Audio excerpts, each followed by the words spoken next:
యేసయ్యా నా ప్రాణమా ఘనమైన స్తుతిగానమా.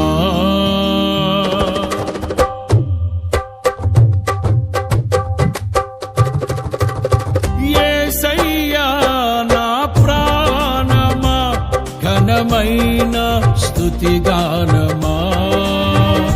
అద్భుతమైన నీ ఆదరణే ఆశ్రయమైన నీ సంరక్షణయే నన్ను నీడగా వెంటాడెను. నే ఆలయక నడిపించెను. నా జీవమా నా స్తోత్రమా నీకే ఆరాధన. నా స్నేహము సంక్షేమము నీవే ఆరాధ్యుడా. యేసయ్యా నా ప్రాణమా ఘనమైన స్తుతిగానమా.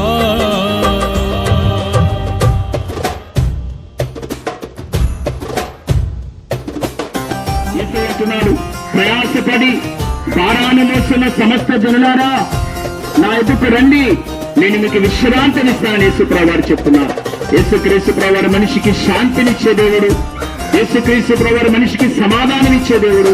యేసుక్రీస్తు ప్రభువు వారు మనుషులందరికీ సుఖాన్ని ఇచ్చే దేవుడు.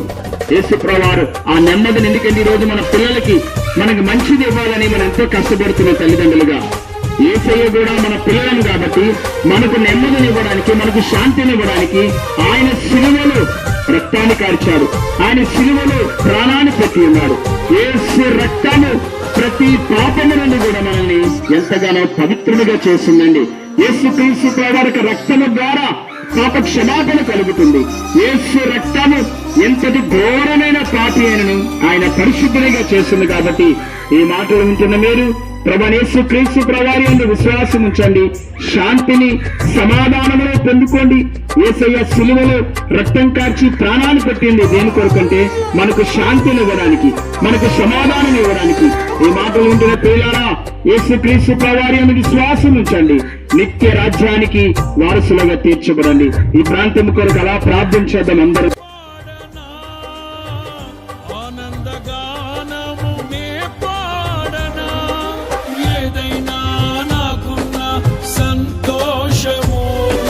నీతోనే కలిగున్న అనుబంధమే, ఏదైనా నాకున్న సంతోషము నీతోనే కలిగున్న అనుబంధమే. సృజనాత్మకమైన నీ కృప చాలు, నే బ్రతికున్నది నీ కోసమే. సృజనాత్మకమైన నీ కృప చాలు, నే బ్రతికున్నది నీ కోసమే. యేసయ్యా నా ప్రాణమా ఘనమైన స్తుతిగానమా. యేసయ్యా నా ప్రాణమా ఘనమైన స్తుతిగానమా. అద్భుతమైన నీ ఆదరణే ఆశ్రయమైన నీ సంరక్షణయే నన్ను నీడగా వెంటాడెను. నే అలయక నడిపించెను. నా జీవమా నా స్తోత్రమా నీకే. ఈ లోకంలో ఏమైనటువంటి సమస్యలు తీర్చే వ్యక్తులు ఉంటారు కానీ, లేదా ఇబ్బందులు తీర్చే వ్యక్తులు ఉంటారేమో కానీ, నీ మాటకి సపోర్ట్ చేసే వ్యక్తి కనిపిస్తూ ఉంటాడేమో కానీ, పాపాన్ని తీసే వ్యక్తి భూమి మీద ఎక్కడ వెతికినా మనకి కనిపించడండి.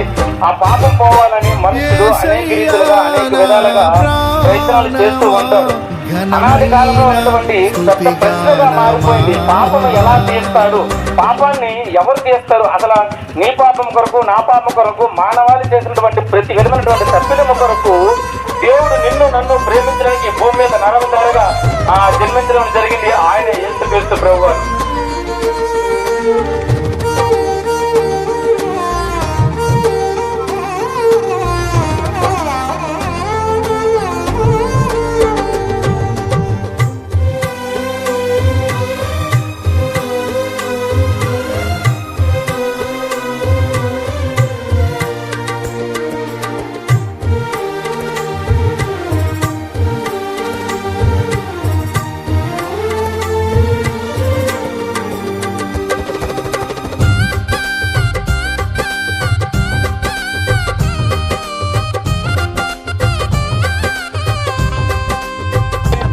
పాపము ఆ శిలువ మీద బలి అయిపోయారు. నిజమే, స్నేహితుడు ప్రాణం పెట్టడానికి అలాంటి స్నేహము మనము చాలా అరుదుగా చూస్తాం.